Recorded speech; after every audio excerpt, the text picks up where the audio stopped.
Hey guys, this is Chuck from Chuck Load of Comics and coming to you live from Handmade Art Studio. This is yesterday's entertainment tomorrow.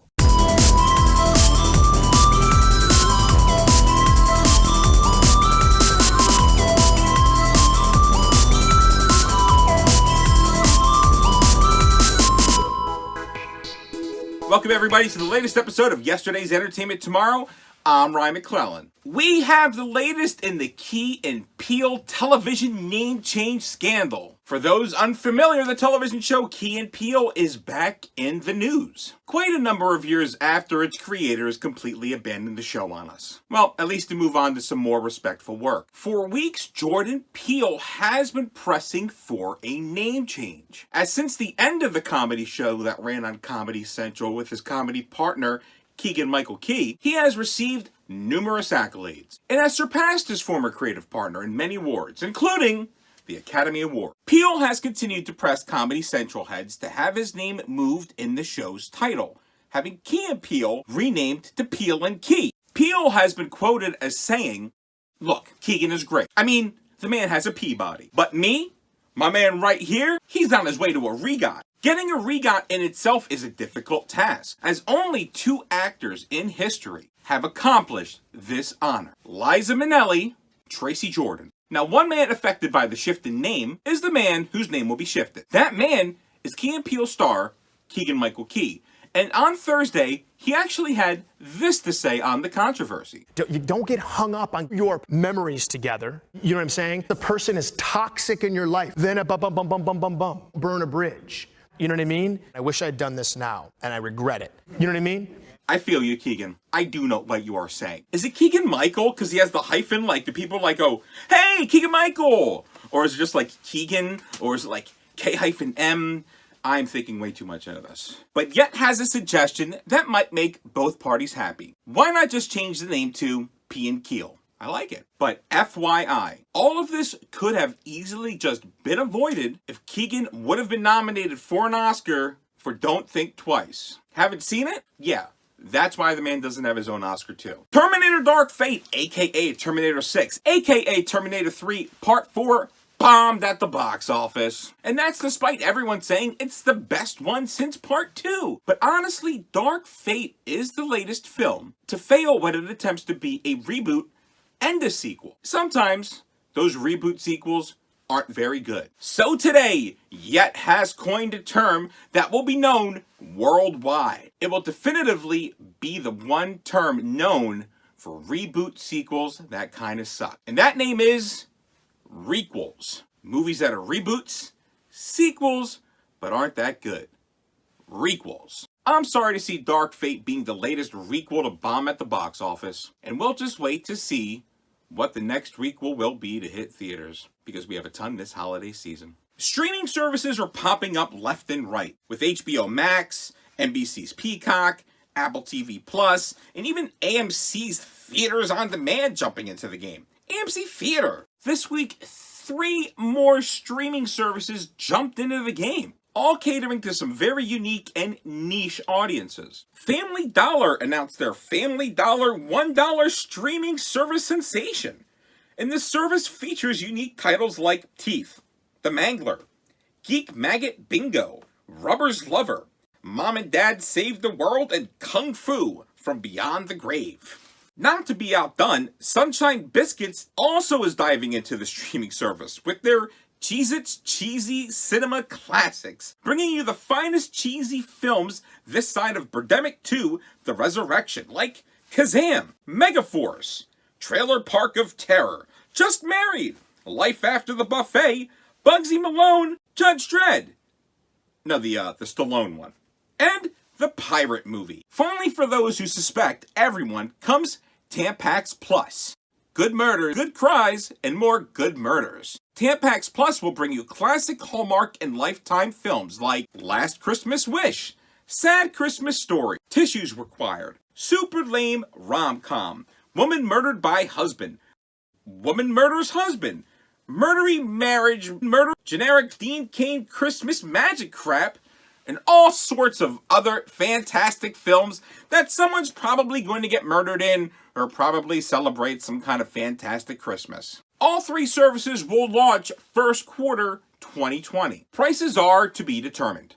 Well, except for Family Dollar, because it's $1. There was a new Nintendo Direct on Wednesday, and Nintendo President Doug Bowser released some new information about Mother 3. When asked if we're going to get a North American release of the beloved RPG game, Doug Bowser had this to say. Never, ever, ever, ever, ever, ever, ever, ever. Nintendo, can you just give us Mother 3?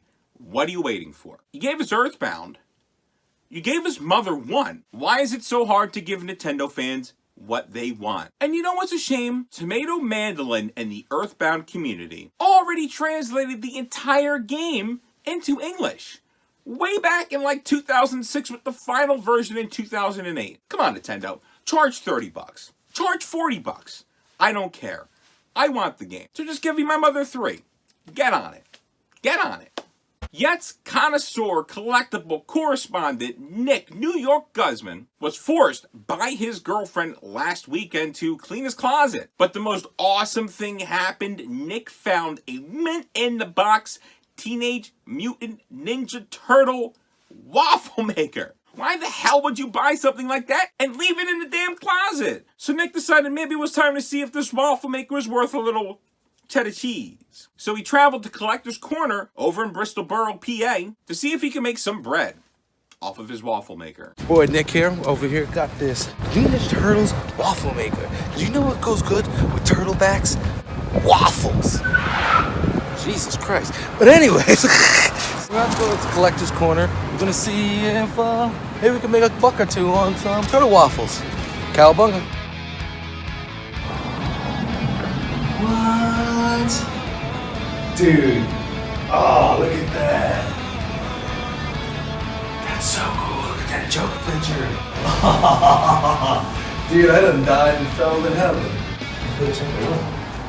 Hey, John, what's up, man? Hey guys, what's going on? How's it going? Welcome to Collector's Corner. I was digging around in my turtle lair, and I came across this waffle maker here, and see if you was interested. Never used, huh? Nah, man, it's still in plastic in there. This is a treasure trove of retro awesomeness. We're working on our 3rd year. I feel like I'm 3 years too late now. That's a blast from the past. Whoa, the Zach Morris throwback. Wow. It's like my whole head. A lot of toys, a lot of collectibles. I didn't even remember the turtle bit being so big when I was little. Well, but like it's up there and I'm like, wow. I figured out what is this thing up here. Oh, that's a naughty piece. You see that, right? It's a bank. Face down, ass up, that's the way I like to count my change. I don't know where the change comes out of. That's a good piece. Unopened. You're looking at $20 to $40 depending on where you sell it. About like 30 for that? 20 to 40 depending on the market. So if I was selling to you, what would you say? I could do probably between 5 and 15. What about 20? How about for a trade? Are you into anything in the Collector's Corner? I think I'm into everything in the Collector's Corner. Okay. $20 store credit. Excellent. Bingo. Made that deal. Cowabunga, dude. Look at the classic cups, dude. Oh, there you go. Oh, my phone. Oh, my keys.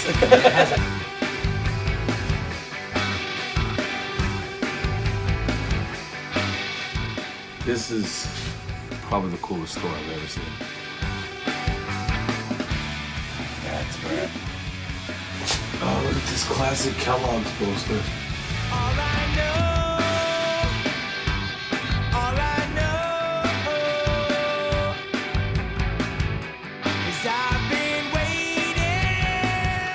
Of course, I have to stop and look at the storage. I think this is the one I'm going with, John. Very well, very well. And I think we got a deal, sir. All right. Thank you. It'll make everybody happy both ways. Well, if you're ever in Bristol Borough again, please stop by, say hello. I will do. Come visit me, Kid, or Norma. We'll come visit all three of you guys, and as well will all our friends from Yesterday's Entertainment Tomorrow. See ya. Kevin Smith's Jay and Silent Bob Reboot is a sequel to his 2001 film, Jay and Silent Bob Strike Back. Luckily, this sequel was not a requel and was an amazingly fun film, full of amazing cameos, mocking all of these reboots. And it actually had like a lot of heart. No bullshit. It made me cry twice. There are these two moments in the film that Jay Muse, like his acting is unbelievable.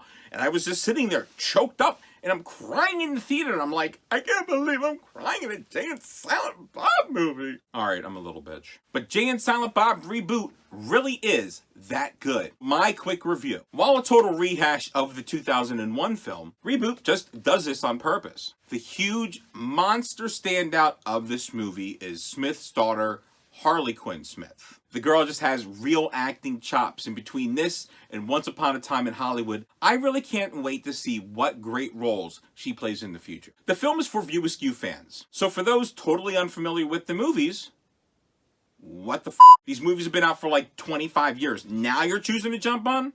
I mean, I guess you could. You may be a little lost. If you're a Kevin Smith fan, then you're going to be so excited because this is a return to top form. It was really great seeing Ben Affleck return. So much so that when the local paper interviewed me, they actually put my quote about Kevin Smith and Ben Affleck being together in the movie. Does anyone really read newspapers anyway? And while this is not actually a spoiler for the film, this movie actually proves that DCU films exist in the Marvel Cinematic Universe. Crazy. Jay and Silent Bob Reboot rating, A+ all the way. Phenomenal, so fun, hands down one of the best. Laughed my ass off almost beginning to end. I was lucky enough to see the film at its first stop in the Jay and Silent Bob Reboot Roadshow. I did record a bunch of footage from the Asbury Park showing. Enjoy these choice Kevin Smith moments. Hey!